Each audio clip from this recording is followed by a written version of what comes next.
When we know that our tomorrow isn't going to be the exact same as our yesterday, what's our guide? What do we do? I mean, that's probably a strange question, right? Tomorrow, of course, is going to be different than yesterday. Maybe it even seems self-evident that our tomorrow is going to be different than yesterday. But is that really how we react to change? That it's self-evident? I think that when we say, well, of course tomorrow is going to be different, I think we're actually talking about cosmetic things, like what we're going to eat for breakfast. I'm going to start a new book tomorrow. I've got a meeting with a new client. Hey, look, I'm watching a new series on Netflix. Technically, that's all something different. Cosmetically, it allows us the illusion that we are expecting change. But the change that our Torah portion this week is talking about is a little more extreme than, am I going to have muesli or porridge for breakfast tomorrow? Our Torah portion has us yesterday, slaves in Egypt. And tomorrow, well, that's the tomorrow that I'm actually trying to talk about. Now, if tomorrow actually had as much unknown as the Torah narrative, then we might have the illusion that that would break us. We're okay with a different breakfast. We're okay with a new book. We're okay with meeting a new client because that's not really difference. That's variation on the same. But wondering tomorrow where I'm going to sleep, who might attack me, or from a more ritual and practical standpoint, what dietary restrictions my leader might be coming up with tomorrow, well, that's the change that I'm talking about. All of which brings us to one of my absolute favorite metaphors in the entire Torah. We read in Mishpatim, our Torah portion from this week. I am sending an angel before you to guard you on the way and to bring you to the place that I have made ready. Now, before we get very stuck on the word angel, the English word angel, we should probably remind ourselves that the Hebrew word is malach, and malach simply means messenger. Messenger can be natural, supranatural, supernatural. It can be human, animal, a thought, a dream, a sound, an image dancing in front of my eyes. And the great commentators of Torah, well, they weren't exactly unified on their thoughts of what this was. We had the very human dimension that the angel is actually Joshua, right? Because Joshua would take over from Moses and he would then lead them out of the wilderness, as it were. It's pretty logical.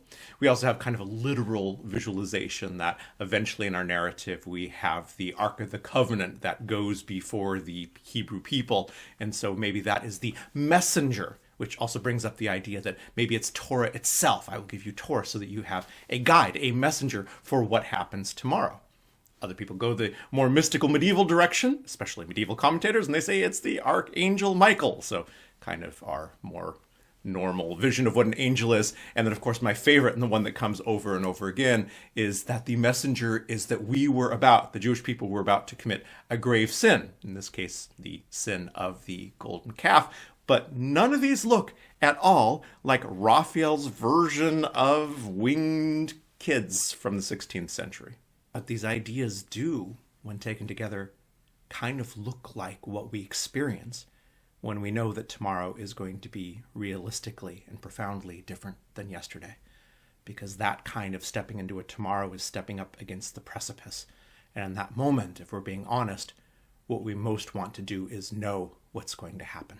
So today, in maybe what is my shortest sermon that I've given in a decade, I want to offer a very easy, simple, clear interpretation. But we can't get to this interpretation unless we acknowledge that we really don't want change. And that if we do want it, what we actually want is a change that is completely in our control. Once we've reached that point, then we have to look at, I think, a dark place that we have entered today in stepping into each of our various different terrifying unknowns. And that is the great lie that we are so fragile that we can't face what's coming up tomorrow.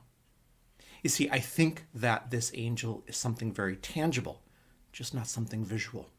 The way that this story has been placed, this angel comes only after we have left yesterday, which is being slaves in Egypt. Symbolically, that is one of the darker things that we can imagine for ourselves.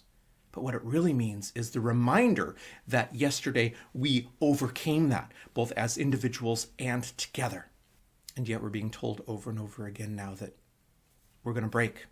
that we can't overcome, that we have to live perpetually in the present of our traumas, and that the only way to overcome that is to make sure that no one ever brings us into a place of unknown, to a place of trauma ever again. So that's the thing about humanity, though. It's going to happen. It doesn't matter how good our laws or our narratives are. We are actually made up of individuals. It doesn't matter how righteous we see our group that we belong to as. We as individuals are capable, every one of us, of bringing trauma to another human being. We're all capable of doing a horrible thing. And unless we acknowledge that, we also can't get to this point, because only in acknowledging that can we understand that we have the obligation to not commit horrors on others.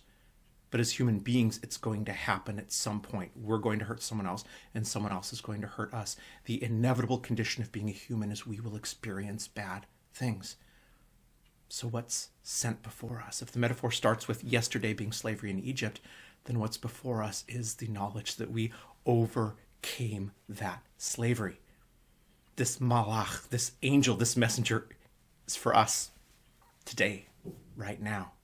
It contains within it every bad experience we've ever had and have lived through it. It's contained within it every argument we've ever had that's hurt us, that we've had to look into the mirror and look into the other person's eyes and overcome. This is made up of every teacher and every mentor that we've ever had that's both lifted us up and perhaps even tore us down. This is every sickness we've ever gone through and overcome.